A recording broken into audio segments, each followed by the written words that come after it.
เกิดแผ่นดินไหวแห้งอยู่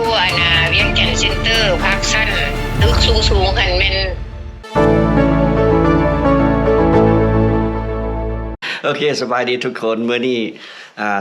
Good morning เนาะอยู่อเมริกาแล้วสบายดีตอนเช้าแม่บ้านสบายดีไอ้อุ่นเนาะสบายดี FC ทางบ้านทางใกล้และไกลสบายดี FC ทางเวียงจันทน์แล้วก็FC อยู่ทางประเทศไทยเนาะมื้อนี้ก็มีข่าวด่วนหลังจากเฮานอนตื่นขึ้นมาเฮาได้ยินข่าวว่าอยู่เวียงจันทน์เกิดแผ่นดินไหวโอ้แม่นเลยเนาะแล้วเฮาก็มาเบิ่งข่าวแล้วก็มาเปิดข่าวเบิ่งเนาะอยู่ทางประเทศไทยก็ได้รับผลเสียหายหลายตึกถล่มอีกอุ้ยเป็นตาย้านแม่นทุกคนเป็นแนวใดเนาะปลอดภัยเบิดทุกคนบ่ตอนนี้เฮาก็มีความร้อนใจเนาะก็สิโทรเมื่อถามทางบ้านว่าเกิดแผ่นดินไหวเป็นแนวใดเนาะสิโทรไปถามทางบ้านเนาะสบายดีทางบ้านเด้อสบายดีจะไปเบิ่งในทางบ้านนะอันนี้เฮาโทรหาทางบ้านทางสบายดีอันนี้อยู่เวียงจันทน์เด้อบ้านสีเมืองต่างเมืองเลยเราเหตุการณ์ให้ฟังได้อยู่เวียงจันทน์เป็นจังได๋อยู่เวียงจันทน์ตอนประมาณโมงครึ่งบ้านเฮาเนาะ1 โมงครึ่งมื้อสวยเกิดแผ่นดินไหวเนี่ยแฮงบ่แห้งอยู่เวียงจันทน์เซ็นเตอร์ภาคสั้นตึกสูงหันแม่นกล้วยให้แหละมีพระเจ้ากับพนักงานอีหยังก็แลลงมาอยู่นอกเบิดพวกโรงแรมใหญ่ๆพวกโรงแรมสูงหันแม่นได้พากันลงมาอยู่ลุมเบิดโอ้เป็นตาย้านเว้ยตาย้านแต่ว่าก็ยังใครอยู่บ้านเฮามันบ่ทันถึงขั้นถล่มคือประเทศไทยอยู่ประเทศไทยหันแม่นนั่นตึกถล่มโศกแล้วหนทางกระดูนขึ้นแล้วก็อันเนี้ยสะพานแขนแล้วก็หนทางเขาเจ้าคณะหนทางเอียงเอียงสะพานลอยคณะสะพานหนทางสูงเขาหั่นแหละไฮเวย์ทางด่วนอันนั้นดูนขึ้นเบิดเขาก็บ่ให้คนไปรถก็อวยหน้าอวยหลังใส่กันอยู่เมืองไทยก็ได้แต่อีตัวก็ยังเนาะมันนี่บ้านเฮาเด้บ้านเฮายังบ่มีหยังมีแต่อันตึกป่วยแต่ละโรงล่าโรงการสูงแต่ละกระทรวงทบวงกรมก็พากันเล่นลงมาอยู่รุมเบิดบัดนี้แม่อยู่บ้านเด้นอกเบิดอยู่เฮือนแม่อยู่บ้านนั่นอยู่เฮือนเฮากับเฮือนเฮามันต่ำกับรู้สึกว่าเอ้ากูคือบ่เซเซน้อยนึงบ่ได้บ่ฮู้จักคิดว่าตัวเป็นอีหยังคิดว่าตัวเองเป็นวินนะตัดตรงเอามาคือมาเซเป็นวินเป็นมันเป็นวินอีซอยก็ว่าเอาคือบ่วินสะเทือนแฮงได้นี่ใครแต่เฮือนเฮามันต่ำพวกไดเบียนดอกไฟแขนพัดลมแขนนะรู้สึกเห็นมันกล้วยต้นเต้นนะแล้วอันบาง5 โมงแลงนี่มันเสนือนอีกแต่ว่าหนักคอยอันนี้อัพแต่ช็อกอีกเนาะตอน5 โมงแลงก็ได้มันมาอีกได้ยินอยู่ไทยเขาออกข่าวบางกี้นี่ว่าเขานับได้16 เทื่อ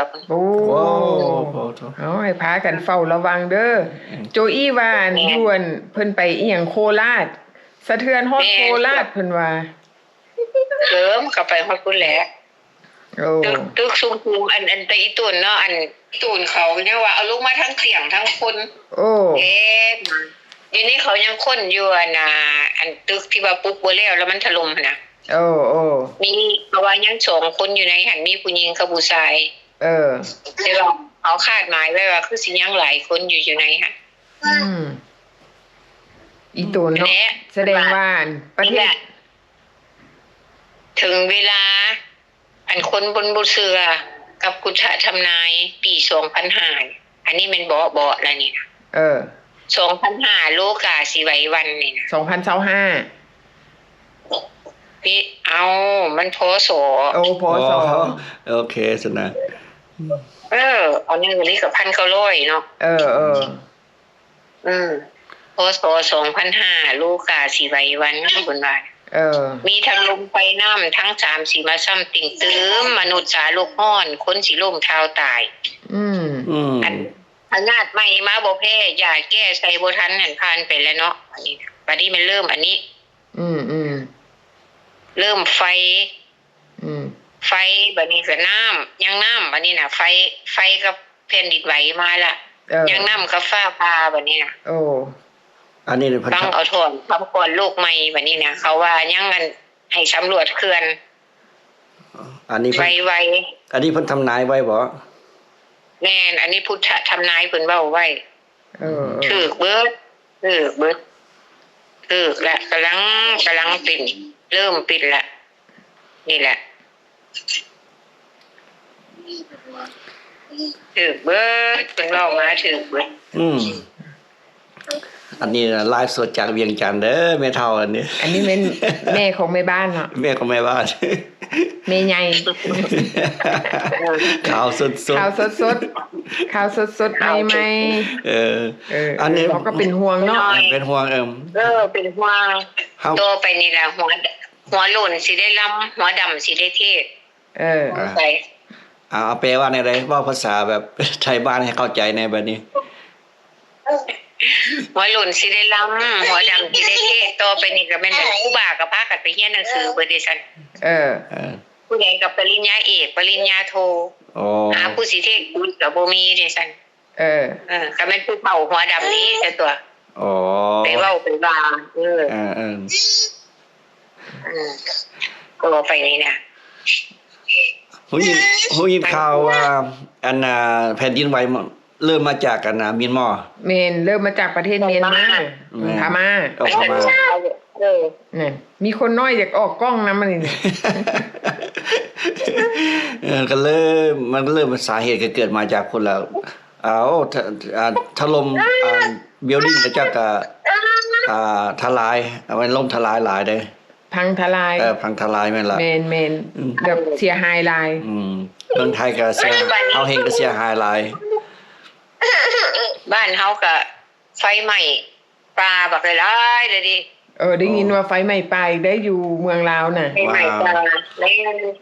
ไหม้หลายเดี๋ยวนี้น่ะอยู่ทั้งอันอย่างปากกระดิ่ง โอ้ไฟสาเหตุเกิดมาจากไสเนาะนี่ มันฮ้อนบ่ มันร้อนหลายเนาะ ว่าอันอยู่รักแปดทั้งกองขี้เหงื่อเดี๋ยวนี้กำลังลุกขึ้นอีก อันตราย เกิดไฟหลายเนาะปีนี้ แม่นไฟอะที่บอกว่าเมื่อวานนี้เลยนะหมอกลงเพราะว่ามันหมอกมันโมเมนหมอก ฝุ่น PM 2เมนฝุ่น PM 2.5 เพราะว่านี่แหละเป็น PM นี่แหละมันมานี่นะ